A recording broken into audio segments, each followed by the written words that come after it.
সারা দেশে গত ২৪ ঘন্টায় হাম ও উপসর্গে আরও ৮ শিশুর মৃত্যু হয়েছে।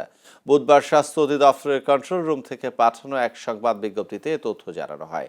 এতে বলা হয়, গত ২৪ ঘন্টায় সন্দেহভাজন হাম রোগীর সংখ্যা ৯৪৫ জন এবং গত ১৫ই মার্চ থেকে ১০ জুন পর্যন্ত সন্দেহভাজন হাম রোগীর সংখ্যা ৮২,০২৯ জন। গত ২৪ ঘন্টায় নিশ্চিত হাম রোগীর সংখ্যা ৯৪ জন। গত ১৫ই মার্চ থেকে ১০ জুন পর্যন্ত নিশ্চিত হাম রোগীর সংখ্যা ৯,৯২৭ জন। এদিকে দেশে হামের ভয়াবহ প্রাদুর্ভাবের মধ্যে প্রয়োজনীয় টিকা সংগ্রহে জরুরি পদক্ষেপ নিয়েছে সরকার।